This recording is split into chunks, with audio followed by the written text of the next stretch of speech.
السلام عليكم ورحمة الله وبركاته. نحمده ونستعينه ونستغفره ونعوذ بالله من شرور أنفسنا ومن سيئات أعمالنا. من يهده الله فلا مضل له ومن يضلله فلا هادي له. وأشهد أن لا إله إلا الله وحده لا شريك له. وأشهد أن محمدًا عبده ورسوله. أما بعد، فإن خير الحديث كتاب الله، وخير الهدي هدي محمد صلى الله عليه وسلم، وشر الأمور محدثاتها، وكل محدثة بدعة، وكل بدعة ضلالة، وكل ضلالة في النار. فأعوذ بالله من الشيطان الرجيم. بسم الله الرحمن الرحيم. فخلف من بعدهم خلف أضاعوا الصلاة واتبعوا الشهوات فسوف يلقون غيا إلا من تاب وآمن وعمل صالحا فأولئك يدخلون الجنة ولا يظلمون شيئا. সমস্ত প্রশংসা যাবতীয় গুণগান সেই মহান আল্লাহ রাব্বুল আলামিনের জন্য, যে মহান আল্লাহ রাব্বুল আলামিন আমাদেরকে সুস্থ রেখেছেন, ভালো রেখেছেন, আর সমস্ত মাখলুকাতের মধ্যে আমাদেরকে শ্রেষ্ঠ মাখলুকাত করে সৃষ্টি করেছেন। তাই তার প্রশংসা আদায় করি বলে আলহামদুলিল্লাহ। তারপরে তার নবী বিশ্বনবী রাহমাতুল আলামিনের উপর সহস্র দরুদ ও শান্তির ধারা বর্ষিত হোক। আল্লাহুম্মা সাল্লি আলাইহি আল্লাহুম্মা বারিক আলাইহি। আজকে যে বিষয়টি নিয়ে আলোচনা করব সেটা হলো কি, যেটা আপনারা দেখতে পাচ্ছেন, যে বিষয়টি হলো সিয়াম পালনের ফরজ আদব সমূহ। তো আজকে এটা হলো আমাদের বিষয়। তো আমার মুসলিম ভাইয়েরা, আমাদেরকে জেনে রাখতে হবে যে সিয়ামের অনেক আদব বা পালনীয় বিষয় রয়েছে, যা ছাড়া সিয়াম পূর্ণতা পায় না, এবং যা যথাযথভাবে সম্পন্ন না করা হলে সিয়ামের উৎকর্ষ সাধন হয় না। আর সেটা হলো দুই প্রকার। প্রথম প্রকার ফরজ করণীয় সমূহ, যা প্রতিটি সাওম পালনকারীকেই অবশ্যই খেয়াল রাখতে হয় এবং সেগুলোর প্রতি যথাযথ যত্নবান থাকতেই হয়। দ্বিতীয় প্রকার আদবসমূহের মধ্যে মুস্তাহাব করণীয় সমূহ, আর তা এমন কিছু মুস্তাহাব আদব সাওম পালনকারীকে সেগুলোর প্রতি যত্নশীল হওয়া ও লক্ষ্য রাখা উচিত। তো আজকের বিষয় কি, ওয়াজিব আদব সমূহের মধ্যে যা রয়েছে সে বিষয় নিয়ে আলোচনা। তো আল্লাহ তাআলা সিয়াম পালনকারীর উপর যেসব মৌখিক ও কায়িক ইবাদত আবশ্যক করেছেন তা বাস্তবায়ন করা। আর এসব ইবাদতের মধ্যে ঈমানের পর সবচেয়ে গুরুত্বপূর্ণ ইবাদত ফরজ সালাত। ফরজ সালাত, সালাত ইসলামের অন্যতম রুকন। সিয়ামও একটা রুকন, কিন্তু সালাতও একটা রুকন। সালাতের শর্ত, রুকন ও ওয়াজিব সমূহ আদায় করে নিয়মিত সালাত প্রতিষ্ঠার মাধ্যমে তার যত্ন নেওয়া এবং সময় মতো জামাতের সঙ্গে মসজিদে গিয়ে আদায় করা। কেননা এটা তাকওয়ার অন্তর্ভুক্ত, যা অর্জনের জন্য সিয়ামের বিধান প্রবর্তন করা হয়েছে এবং উম্মতের জন্য ফরজ করা হয়েছে। আর সালাত পরিত্যাগ করা তাকওয়ার পরিপন্থী এবং শাস্তির আবশ্যককারী। আল্লাহ তাআলা বলেন, স্বয়ং আল্লাহ তাআলা সালাত যারা ছেড়ে দেয় তাদের বিষয়ে বলেছেন, শুধু আমাদের জন্যই নয়, পূর্বের উম্মতদের মধ্যেও যারা সালাতকে ছেড়ে দিয়েছে তারা ধ্বংস হয়ে গেছে। আল্লাহ রাব্বুল আলামিন তাদের কথা কোরআন মাজিদে তুলে ধরেছেন এইভাবে। আল্লাহ রাব্বুল আলামিন বলেন, فخلف من بعدهم خلف أضاعوا الصلاة واتبعوا الشهوات فسوف يلقون غيا। তাদের পরে আসলো এমন এক অসৎ বংশধর যারা সালাত বিনষ্ট করলো, যারা নামাজ নষ্ট করলো, নামাজকে ছেড়ে দিল এবং খুব খুব প্রবৃত্তির অনুসরণ করলো, খাইশের অনুসরণ করলো, নিজের চাওয়া পাওয়ার অনুসরণ করলো। সুতরাং শীঘ্রই তারা জাহান্নামের শাস্তি প্রাপ্ত হবে, গাইয়া নামক জাহান্নামে তাদেরকে নিক্ষেপ করা হবে।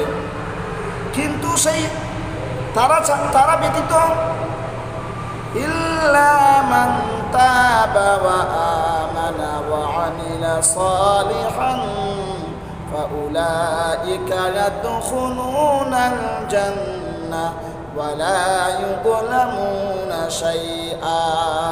কিন্তু যারা তওবা করেছে, ঈমান এনেছে এবং সৎকর্ম করেছে, তারাই জান্নাতে প্রবেশ করবে। শুধু জান্নাতে নয়, তাদের উপর বিন্দু পরিমাণ, সরিষার পরিমাণ কোনো ক্রমই তাদের উপর জুলুম করা হবে না। আল্লাহ রাব্বুল আলামিন পাই টু পাই তাদের সৎকর্মের পুরোপুরি তাদেরকে বদলা দিয়ে দেবেন।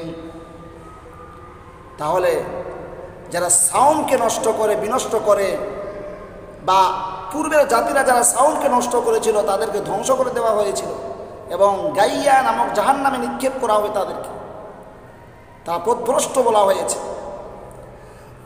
সাউন্ড পালনকারীদের মধ্যে কেউ কেউ তার উপর জামায়াত সালাত আদায় ওয়াজিব হওয়া সত্ত্বেও তাতে অবহেলা করে, অথচ আল্লাহ তার কিতাবে জামাতে সালাতের নির্দেশ প্রদান করেছেন, জামাতের সঙ্গে সালাত আদায় করতে হবে। তিনি বলেছেন, وَإِذَا كُنْتَ فِيهِمْ فَأَقَمْتَ لَهُمُ الصَّلَاةَ فَلْتَقُمْ طَائِفَةٌ مِّنْهُمْ مَعَكَ وَلْيَأْخُذُوا أَسْلِحَتَهُمْ فَإِذَا سَجَدُوا فَلْيَكُونُوا مِنْ وَرَائِكُمْ وَلْتَأْتِ طَائِفَةٌ أُخْرَى لَمْ يُصَلُّوا فَلْيُصَلُّوا مَعَكَ وَلْيَأْخُذُوا حِذْرَهُمْ وَأَسْلِحَتَهُمْ। হে রাসূল, যখন আপনি তাদের মাঝে যুদ্ধক্ষেত্রে থাকেন, তারপর তাদের নিয়ে সালাত কায়েম করেন, তাহলে তাদের একটি দল যেন আপনার সঙ্গে দাঁড়ায় এবং তারা যেন তাদের যুদ্ধের অস্ত্রাদি সঙ্গে রাখে। আর যখন তারা সেজদা করে তাদের সালাতের প্রথম রাকাত সম্পন্ন করে, তখন যেন পিছনে চলে যায় এবং যেন আবার দ্বিতীয় দলটি আগমন করে যারা সালাত আদায় করেনি, অতঃপর তারা যেন আপনার সঙ্গে সালাত আদায় করে এবং তাদের সতর্কতা অবলম্বন করে এবং যুদ্ধের অস্ত্রাদি সঙ্গে রাখে। যুদ্ধের ময়দানে শত্রুর ভয়, তবুও সালাত ত্যাগ করাকে নিষিদ্ধ করা হলো। সালাতের জামাতকে ত্যাগ করাকে, জামাতবদ্ধভাবে সালাত আদায়ের নির্দেশ দেওয়া হয়েছে যে জিহাদের ময়দানেও সালাত আদায় করতে হবে জামাতের সঙ্গে। আমার বন্ধুগণ, তাহলে এখানে এই আয়াতের মধ্যে দেখতে পেলাম যুদ্ধ চলাকালে এবং ভীতিকর মুহূর্তেও আল্লাহ জামাতের সঙ্গে সালাত আদায়ের নির্দেশ দিয়েছেন। তাহলে নিরাপদ ও শান্ত অবস্থায় এর গুরুত্ব কত বেশি, যেখানে কোনো রকম হাঙ্গাদাঙ্গা নেই, একদম শান্তি বিরাজ করছে, এরকম সোসাইটিতে কিভাবে আপনি জামাতকে ত্যাগ করবেন? একা একাই নামাজ পড়বেন, জামাতবদ্ধভাবে না, একা একা নামাজ কিভাবে হতে পারে, কিভাবে কবুল হতে পারে? জামাতে সালাত আদায় করা সম্পর্কে আবু হুরায়রা রাদিয়াল্লাহু তাআলা বর্ণিত হাদিসে এসেছে, তিনি বলেন, আন্না রাজুলান আ'মা ক্বালা ইয়া রাসূলাল্লাহি লাইসা লি কাঈদুন ইয়াকুদুনি ইলাল মাসজিদ ফারাখাস লাহু ফালাম্মা ওয়াল্লা দাআহু ওয়া ক্বালা হাল তাসমাউন নিদাআ বিস-সালাহ ক্বালা না'আম ক্বালা ফাআজিব। একজন অন্ধ লোক রাসূলুল্লাহ সাল্লাল্লাহু আলাইহি সাল্লামের সম্মুখে এসে নিবেদন করলেন, হে আল্লাহর রাসূল, আমার মসজিদে নিয়ে আসার মতো কোনো লোক নেই, আমাকে মসজিদে নিয়ে আসবে এইরকম কোনো লোক নেই। একথা শুনে তিনি তাকে জামাতে না আসার অনুমতি প্রদান করলেন। অতঃপর লোকটি যখন পিছনে ফিরে চলে যাচ্ছিল, লোকটি যখন চলে যাচ্ছিল তখন তিনি তাকে ডেকে পাঠালেন এবং বললেন, তুমি কি আজান শুনতে পাও? তিনি উত্তরে বললেন, হ্যাঁ। রাসূলুল্লাহ সাল্লাল্লাহু আলাইহি ওয়াসাল্লাম বললেন, তাহলে তোমাকে আজানের ডাকে সাড়া দিতে হবে, অর্থাৎ জামাতে আসতে হবে। একজন অন্ধ ব্যক্তিকে ছাড় দেওয়া হলো না। তাহলে এই হাদিসে দেখা যাচ্ছে যে নবী সাল্লাল্লাহু আলাইহি ওয়াসাল্লাম লোকটিকে জামাত পরিত্যাগ করার অনুমতি দেননি, যদিও লোকটি ছিল অন্ধ আর তার কোনো পরিচালক ছিল না যে তাকে নিয়ে আসবে। আর জামাত ত্যাগকারী শুধু ওয়াজিবই বাদ দেন না, বহুগুণ সওয়াব সহ অনেক কল্যাণ থেকে বঞ্চিত হন, কারণ জামাতে সালাতের সওয়াব বহুগুণ বৃদ্ধি পায়। যেমন সহিহ বুখারী ও মুসলিমে আব্দুল্লাহ ইবনে উমর রাদিয়াল্লাহু তাআলা আনহুমা থেকে বর্ণিত হয়েছে, রাসূলুল্লাহ সাল্লাল্লাহু আলাইহি ওয়াসাল্লাম বলেন, সালাতাল জামাআতি তাফযুলু আলা সালাতাল ফাদ্দি বি27 দারাজাতান। জামাতে সালাত আদায় করা একাকী সালাতের চেয়ে 27 গুণ বেশি মর্যাদা রাখে। একাকী আপনি নামাজ পড়বেন, তার থেকে জামাতবদ্ধভাবে নামাজ পড়ার কত গুণ নেকি বেশি? 27 গুণ বেশি মর্যাদা রাখে। আর সে নানা সামাজিক কল্যাণ থেকেও বঞ্চিত হয়, যা মুসলিমগণ একসঙ্গে হবার মাধ্যমে অর্জন করে থাকেন, যেমন সৌহার্দ্য ও সম্প্রীতি স্থাপন, অজ্ঞকে শিক্ষা দেওয়া এবং অভাবীকে সহযোগিতা করা ইত্যাদি। তেমনই সালাতের জামাত ত্যাগের কারণে শাস্তিযোগ্য অপরাধ হয় এবং মুনাফিকদের সঙ্গেও সাদৃশ্য সৃষ্টি হয়। যেমন সহিহ বুখারী ও মুসলিমে আবু হুরায়রা রাদিয়াল্লাহু তাআলা আনহু কর্তৃক বর্ণিত হয়েছে, রাসূলুল্লাহ সাল্লাল্লাহু আলাইহি ওয়াসাল্লাম বলেছেন, আসফালা সালাওয়াতি আলাল মুনাফিকিনা সালাতুল ইশাই ওয়া সালাতুল ফাজরি ওয়ালাউ ইয়ালামুনা মা ফীহিমা লা আতাউহুমা ওয়ালাউ হাবওয়ান ওয়ালাকাদ হামামতু আন আমুরা বিস-সালাতি ফাতুকামা সুম্মা আমুরা রাজুলান ফায়ুসাল্লিয়া বিন-নাস সুম্মা আনতালিকা মাইয়া বিরিজালিন মাআহুম হুজামুন মিন হাতাবিন ইলা কওমিন লা ইয়াশহাদুনা আস-সালাতা ফাউহাররিকা আলাইহিম বুয়ুতাহুম বিন-নার। বিশ্বনবী রাহমাতুল্লিল আলামিন বলেছেন, মুনাফিকদের জন্য সবচেয়ে কঠিন সালাত হলো ফজর ও এশার সালাত। তারা যদি জানতো এ দু সালাতের মধ্যে কি ফজিলত রয়েছে, তাহলে অবশ্যই হামাগুড়ি দিয়ে উপস্থিত হতো, হামাগুড়ি দিয়ে বেয়ে আসতো।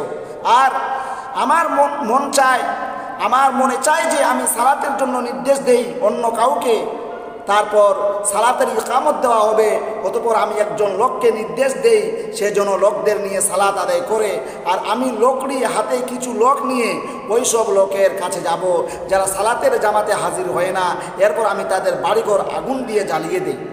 কে বলছেন? রাহমাতুল্লিল আলামিন বিশ্বনবী বলছেন যে আমি তাদের বাড়িঘর জ্বালাই দেই যারা জামাতে হাজির হতে পারে না।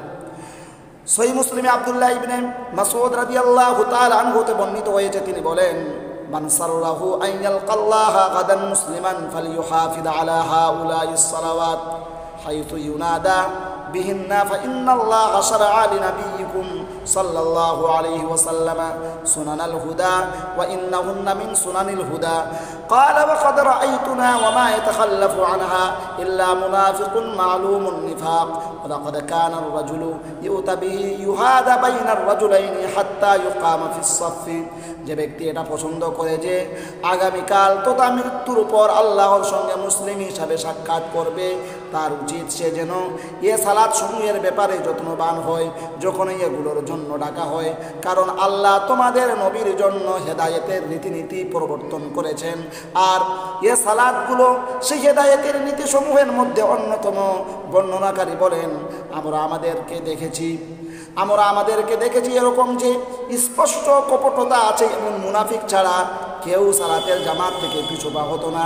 এমনকি তখনকার সময়ে কোনো মানুষকে দুজনের কাঁধে ভর করে জামাতে উপস্থিত করা হতো এবং তাকে কাতারে দাঁড় করিয়ে দেওয়া হতো।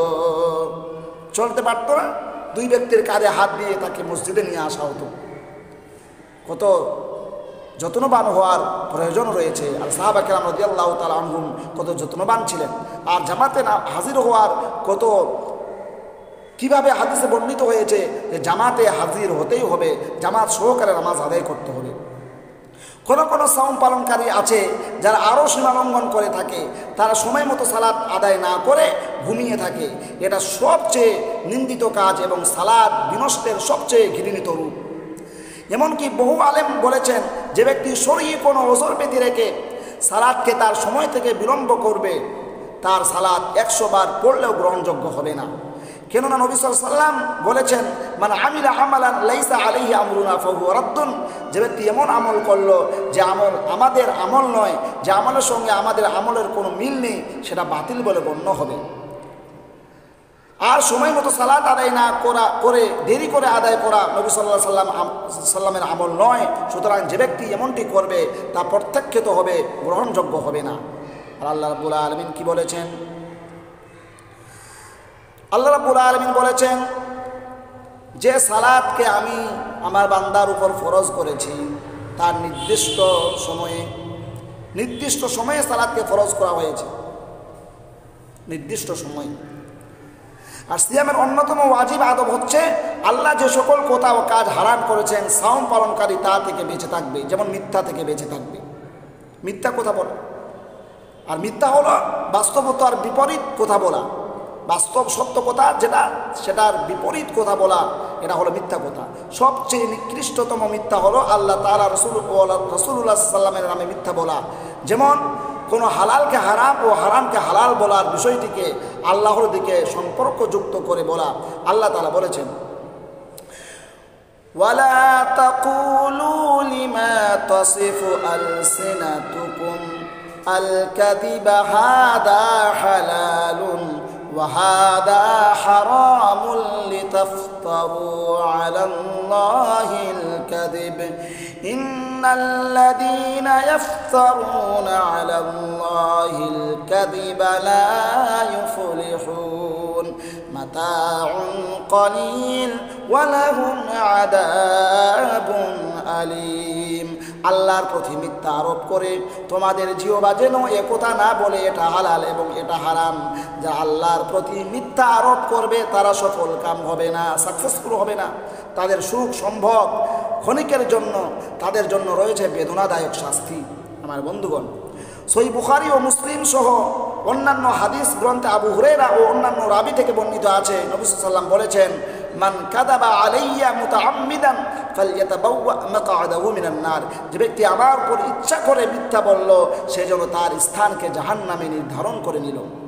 তাছাড়া নবী সাল্লাল্লাহু আলাইহি ওয়াসাল্লাম মিথ্যা থেকে সতর্ক করে বলেছেন, ওয়া ইয়্যাকুম ওয়াল কাযিব ফাইন্নাল কাযিবা ইয়াহদি ইলাল ফুজুর ওয়া ইন্নাল ফুজুরা ইয়াহদি ইলান নার ওয়া মা ইয়াযালুর রাজুলু ইয়াকযিবু ওয়া ইয়াতাহাররাল কাযিবা হাত্তা ইউক্তাবা ইনদাল্লাহি কাযযাবান। তোমরা মিথ্যা পরিহার করো, কেননা মিথ্যা পাপাচারের দিকে নিয়ে যায় আর পাপাচার জাহান্নামের দিকে ধাবিত করে।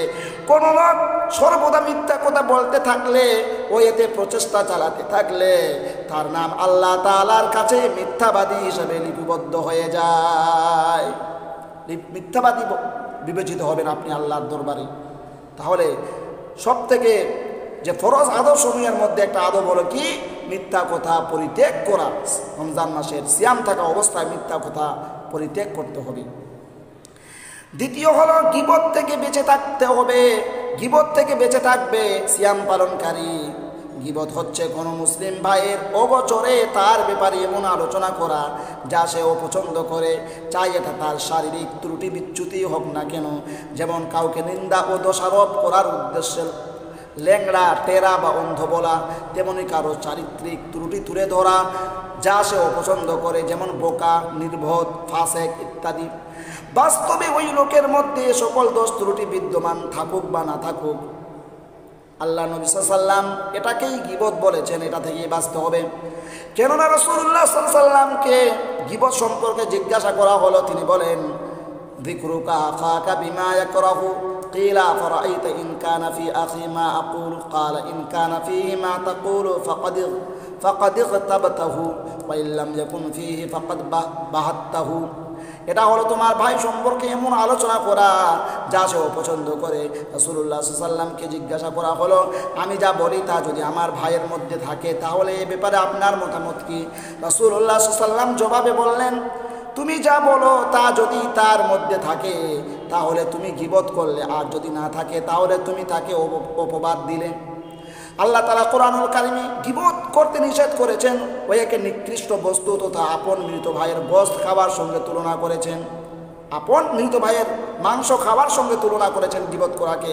আল্লাহ তাআলা বলেন, ওয়ালা ইয়াগতাব বা'দুকুম বা'দা আইয়ুহিব্বু আহাদুকুম আন ইয়াকুলা লাহমা আখিহি মাইতান ফাকারিহতুমুহু। আর তোমরা কারো গীবত করো না, তোমাদের কেউ কি তার মৃত ভাইয়ের গোশত খেতে পছন্দ করবে? বস্তুত তোমরা এটাকে ঘৃণাই করো। অনুরূপভাবে নবী সাল্লাল্লাহু আলাইহি ওয়াসাল্লাম জানিয়েছেন যে আন্নাহু মাররা বিকাউমিন লাহুম আযফারুন মিন নুহাসিন ইয়াখমুশুনা উজুহাহুম ওয়া সুদুরাহুম ফাকুলতু মান হাউলা ইয়া জিবরিল ক্বালা হাউলা আল্লাযীনা ইয়াকুলুনা লুহুমান নাসি ওয়া ইয়াকাউনা ফি আ'রাযিহিম। রাসূলুল্লাহ সাল্লাল্লাহু আলাইহি ওয়াসাল্লাম যখন মেরাজে গিয়েছিলেন, তিনি মেরাজের রাত্রে কোনো এক সম্প্রদায়ের পাশ দিয়ে যাচ্ছিলেন যাদের পিতলের নখ রয়েছে, তারা এগুলো দিয়ে তাদের মুখমণ্ডল ও বুকে আঘাত করছে।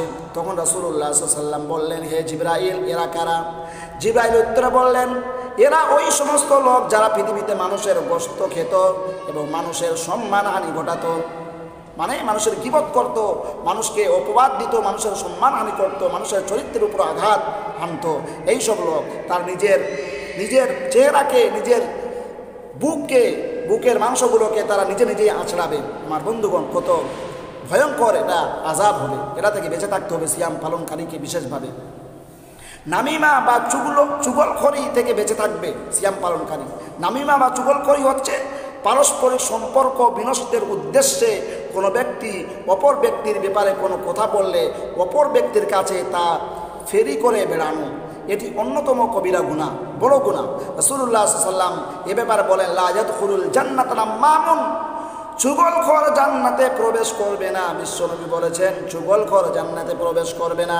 সহিহ বুখারী ও মুসলিমে ইবনে আব্বাস রাদিয়াল্লাহু তাআলা আনহুমা হতে বর্ণিত, তিনি বলেন, মাররান নবী সাল্লাল্লাহু আলাইহি ওয়াসাল্লাম বিকবরাইনি فقال إنهما ليعذبان وما يعذبان في كبير أما أحدهما فكان لا يستنزه من البول وأما الآخر فكان يمشي بالنميمة। নবী সাল্লাল্লাহু আলাইহি ওয়াসাল্লাম একদা দুটি কবরের পাশ দিয়ে অতিক্রম করলেন, দুটি কবরের পাশ দিয়ে যাচ্ছিলেন। তারপর বললেন, দুটো কবরবাসীকে আযাব দেওয়া হচ্ছে। সাহাবাদেরকে বললেন, এই দুটি কবরবাসীকে আযাব দেওয়া হচ্ছে, অবশ্য বিরাট কোনো কঠিন কাজের জন্য তাদের শাস্তি হচ্ছে না। অর্থাৎ যা থেকে বেঁচে থাকা কোনো কঠিন বিষয় ছিল না, বাঁচা খুব সহজ ছিল। তাদের একজন প্রস্রাব করে, পেশাব করে পবিত্রতা অর্জন করতো না, অপরজন মানুষের মধ্যে চুগলখড়ি করে বেড়াতো। এর কথা ওকে বলে বেড়াতো, ওর কথা ওকে বলে বেড়াতো। আর পেশাব করলে পরে ভালোভাবে সে কী করতো না, ইস্তেঞ্জা করতো না। মানে পেশাব করতে গেলে যে আমার ছিটা কাপড়ে পড়ছে, গায়ে লাগছে, এটা সে দেখতো না, এটা সে খেয়াল রাখতো না। এই জন্য কবরে আযাব হচ্ছে। এটা থেকে সিয়াম পালনকারীদেরকে বেঁচে থাকতে হবে। বস্তুত নামিমা বা চুগলখড়ি ব্যক্তি সমাজ ও মুসলিমদের মধ্যে বিচ্ছিন্নতা সৃষ্টি করা এবং তাদের মধ্যে শত্রুতার আগুন লাগিয়ে দেওয়ার কাজ করে। আল্লাহ বলেন, ওয়ালা তুতি' কুল্লা হাল্লাফিন মাহিন হাম্মাজিম মাশশাইন বিনামিম। বিশ্বনবীকে আল্লাহ রাব্বুল আলামিন বললেন, হে নবী, তুমি আনুগত্য করো না প্রত্যেক এমন ব্যক্তির যে অধিক কসম খায়, এমন ব্যক্তির অনুসরণ করো না যে লাঞ্ছিত, পিছনে নিন্দাকারী ও যে চুগলখড়ি করে বেড়ায়, এই রকম লোকের অনুসরণ করো না। সুতরাং যে আপনার কাছে ওপরে নিন্দা ও চুগলখড়ি করে, সে আপনার ব্যাপারও চুগলখড়ি করে বেড়ায়, সুতরাং তার থেকে সতর্ক থাকুন। তাহলে সিয়াম পালনকারী নামিমা চুগলখড়ি করা থেকে বিরত থাকবে। সকল প্রকার প্রতারণা ও ধোঁকা প্রদান থেকে বেঁচে থাকতে হবে সিয়াম পালনকারীকে। সিয়াম পালনকারী ক্রয় বিক্রয়, ভাড়া, শিল্প, বন্ধক ও অন্যান্য যাবতীয় লেনদেনের মধ্যে প্রতারণা থেকে বিরত থাকবে। অনুরূপভাবে সব ধরনের উপদেশ ও পরামর্শের ক্ষেত্রেও প্রতারণা পরিহার করবে, কেননা প্রতারণা একটি মারাত্মক কবিরা গুনাহ, মারাত্মক একটি বড় গুনাহ। রাসূলুল্লাহ সাল্লাল্লাহু আলাইহি সাল্লাম বলেছেন, মান গাশশানা ফালাইসা মিন্না, যে আমাদেরকে ধোঁকা দেয় সে আমাদের অন্তর্ভুক্ত নয়। অন্য বর্ণনায় এসেছে মান গাশশা ফালাইসা মিন্নি, যে প্রতারণা করে সে আমার অন্তর্ভুক্ত নয়। হাদিসে উল্লেখিত আল গিশ শব্দের অর্থ ধোঁকা দেওয়া, খেয়ানত, আমানত বিনষ্ট করা, মানুষের মধ্যে গ্রহণযোগ্যতা হারিয়ে ফেলা। আর প্রতারণার মাধ্যমে যা অর্জিত হয় তা নিকৃষ্ট, হারাম ও ঘৃণ্য। প্রতারণা দ্বারা প্রতারক ও আল্লাহর মাঝে কেবলমাত্র দূরত্বই বৃদ্ধি পায়। প্রতারণা অনেক রকম হতে পারে, যেভাবেই হোক না কেন প্রতারণা করা, ছলনা করা, প্রতারণা দেওয়া, ধোঁকা দেওয়া এটা ঘৃণিত কাজ। আল্লাহর থেকে এটা দ্রুত বৃদ্ধি করে। এই জন্য এটা থেকে সাবধান থাকতে হবে সিয়াম পালনকারীদেরকে। সব ধরনের বাদ্যযন্ত্র থেকে বেঁচে থাকতে হবে। সমাজে দেখা যায় সিয়ামও আছে, আবার গান বাজনাও শুনছে। সকল প্রকার বাদ্যযন্ত্র থেকে দূরে থাকা উচিত। যেমন বীণা, বাঁশি বাজানো, একতারা, বেহালা, হারমোনিয়াম, গিটার, পিয়ানো, ঢোল, তাবলা, অন্যান্য বাদ্যযন্ত্র। কেন এসব হারাম। এগুলো হারাম ও গুনাহ আরও বৃদ্ধি পায় যখন এর সাথে মিলিত হয় উত্তেজনামূলক গান ও মিষ্টি আওয়াজ। আল্লাহ তাআলা বলেছেন, وَمِنَ النَّاسِ مَن يَشْتَرِي لَهْوَ الْحَدِيثِ لِيُضِلَّ عَن سَبِيلِ اللَّهِ بِغَيْرِ عِلْمٍ وَيَتَّخِذَهَا هُزُوًا أُولَئِكَ لَهُمْ عَذَابٌ মুহিন। মানুষের মধ্যে কেউ অজ্ঞতাবশত আল্লাহর পথ থেকে বিচ্যুত করার জন্য গান বাদ্যের উপকরণ ক্রয় বিক্রয় করে এবং আল্লাহ প্রদর্শিত পথ নিয়ে ঠাট্টা বিদ্রুপ করে, তাদের জন্য রয়েছে অবমাননাকর কঠোর শাস্তি। সূরা লুকমান আয়াত নাম্বার 6। আব্দুল্লাহ ইবনে মাসউদ রাদিয়াল্লাহু তাআলা এই আয়াত সম্পর্কে জিজ্ঞেস করা হলে তিনি বলেন, ওয়াল্লাহিল্লাযী লা ইলাহা গায়রুহু হুয়াল গিনা, যিনি ব্যতীত আর কোনো ইলাহ নেই সেই আল্লাহর শপথ করে বলছি, এটা হচ্ছে গান। এই লাহওয়াল হাদিস এর অর্থ হচ্ছে গান। অনুরূপভাবে ইবনে আব্বাস, ইবনে উমর রাদিয়াল্লাহু তাআলা আনহুম থেকেও এ তাফসীর সহিহ সনদে বর্ণিত হয়েছে। তাছাড়া আল্লামা ইবনে কাসির এ তাফসীরটি জাবের রাদিয়াল্লাহু তাআলা আনহু, ইকরিমা, সাঈদ ইবনে জুবায়ের ও মুজাহিদ রাহমাহুল্লাহ থেকেও উল্লেখ করেছেন। তাহলে গান বাজনা এরা কি হারাম। হাসান বসরি রাহমাহুল্লাহ বলেন, এই আয়াতটি গান ও বাদ্যের ব্যাপারে নাজিল হয়েছে। রাসূলুল্লাহ সাল্লাম বাদ্যযন্ত্র থেকে সতর্ক করেছেন। তিনি এসবকে জিনা, ব্যভিচারের সঙ্গে তুলনা করেছেন। তিনি বলেছেন, লা ইয়াকুনান্না মিন উম্মতি আকওয়ামুন ইস্তাহিল্লুনাল হিররা ওয়াল হারিরা ওয়াল খামরা ওয়াল মাআজিফ। আমার উম্মতে এমন একদল লোক হবে যারা জিনা, ব্যভিচার, রেশম, মদ ও বাদ্যযন্ত্রকে হালাল মনে করবে। হাদিসে বর্ণিত আল হির শব্দের অর্থ হচ্ছে লজ্জা স্থান, যার দ্বারা জেনা, ব্যভিচার বোঝানো হয়েছে। আর ইস্তাহিল্লুন এর অর্থ হচ্ছে এমনভাবে ভ্রুক্ষেপহীনভাবে করা, যেমন হালাল মনে কেউ কোনো কাজ করে থাকে। তাহলে ভ্রুক্ষেপহীন মানে কোনো ভ্রুক্ষেপ নেই, ভ্রুক্ষেপহীনভাবে কোনো কাজ করলেন, যেমন যেটাকে হালাল মনে কেউ কোনো কাজ করে, এটা হালাল, গান হালাল, তারপরে রেশম জেনা করা হালাল, এইভাবে করে কেউ যদি মনে করে যে এটা হালাল মনে করে এটাকেই বোঝানো হয়েছে। বর্তমান সময়ে এমন মানুষ রয়েছে যারা এসব বাদ্যযন্ত্র ব্যবহার করে থাকে অথবা সেগুলো এমনভাবে শ্রবণ করে থাকে যেন এগুলো হালাল জিনিস। এটার প্রতি আল্লাহ রাসূল সাল্লাল্লাহু আলাইহি ওয়াসাল্লাম ইঙ্গিত করেছেন। এটা এমন এক ষড়যন্ত্র যা দ্বারা ইসলামের শত্রুরা মুসলিমদেরকে ষড়যন্ত্রের জালে আবদ্ধ করতে সফলতা লাভ করেছে। এতে করে তারা মুসলিমদেরকে আল্লাহ তাআলার জিকির স্মরণ, তাদের দিন ও দুনিয়ার গুরুত্বপূর্ণ কাজ থেকে বিরত রাখছে। অবস্থা এমন পর্যায়ে পৌঁছেছে যে মুসলিমদের অনেকেই কোরআন ও হাদিসের পাঠ, ধর্ম ব্যক্তাগণের শরীয়ত ও হিকমত সমৃদ্ধ বায়ানের চেয়েও এগুলোর প্রতি বেশি এসব গান ও বাদ্যযন্ত্রে আসক্ত হয়ে পড়েছে তারা। হে মুসলিম আমার ভাইয়েরা, আপনার সিয়াম বিনষ্টকারী ও তাতে ত্রুটি সৃষ্টিকারী বিষয় থেকে সতর্কতা অবলম্বন করুন এবং মিথ্যা বলা তদনুযায়ী কাজ ত্যাগ করে সিয়ামের হক আদায় করুন।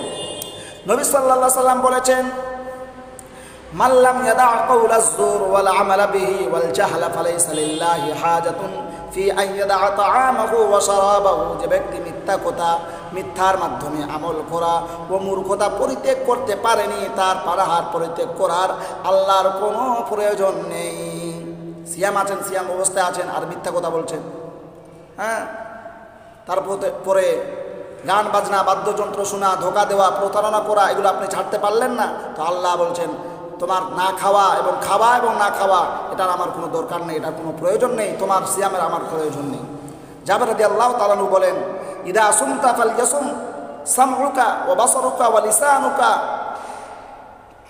আনিল কাযিবি ওয়াল মাহারিমি ওয়াদা আনকা আদাল জার ওয়াল ইয়াকুন আলাইকা ওয়াকার ইফসারুন ওয়া সাকিনাতুন ওয়া লা ইয়াকুন ইয়াউমু সাওমুকি ওয়া ইয়াউমু ফিতরুকি সাওয়াউন। যখন তুমি সাওম রাখবে, তোমার কর্ণ, তোমার কান, চোখ, জিহ্বাও যেন মিথ্যা কথা ও সব হারাম বর্জনের মাধ্যমে সাওম পালন করে। তুমি প্রতিবেশীকে কষ্ট দেওয়া থেকে বিরত থাকো। অবশ্যই তুমি আত্মসম্মান ও প্রশান্ত ভাব বজায় রাখবে। আর তোমার সাওমের দিন ও সাওমবিহীন দিন যেন সমান না হয়। সাওম অবস্থায় যেমন তুমি থাকছো, অন্য দিনগুলোতেও যেভাবে তুমি থাকতে, সাওম অবস্থাও তুমি সেই রকমই থাকছো, এটা যেন না হয়। তো আমরা আল্লাহ তাআলার কাছে দোয়া করি, আল্লাহ আপনি আমাদের জন্য আমাদের দিন রক্ষা করুন, আমাদের অঙ্গ প্রত্যঙ্গগুলিকে আপনাকে অসন্তুষ্টকারী বিষয়দের থেকে বিরত রাখুন, আমাদেরকে এবং আমাদের বাবা মা ও সকল মুসলিমকে আপনার দয়ায় ক্ষমা করুন। এ জগতের শ্রেষ্ঠ করুণাময় আর সালাত ও সালাম বর্ষণ করুন আমাদের নবী মুহাম্মদ সাল্লাল্লাহু আলাইহি সাল্লাম, তার পরিবার পরিজন ও সকল সাহাবীর উপর। এখান থেকে আমরা বুঝতে পারলাম যে আমাদেরকে সিয়ামরত অবস্থায় কি কি আমাদেরকে বর্জন করতে হবে, কি সিয়ামের কি আদব রয়েছে, ফরজ আদবসমূহগুলো আমরা জানতে পারলাম, যেগুলো আমাদেরকে পরিত্যাগ করতে হবে। তাহলে আল্লাহ রাব্বুল আলামিন আমাদেরকে এগুলো থেকে বাঁচতে বলেছেন। কোরআন থেকেও আমরা জানতে পারলাম এবং হাদিস থেকেও জানতে পারলাম। আল্লাহর কাছে দোয়া করে আল্লাহ আমাদেরকে হেফাজত করুক। আসসালামু আলাইকুম ওয়া রাহমাতুল্লাহি ওয়া বারাকাতুহু। সুবহানাকাল্লাহুম্মা ওয়া বিহামদিকা আশহাদু আল্লা ইলাহা ইল্লা আনতা আস্তাগফিরুকা ওয়া আতুবু ইলাইক।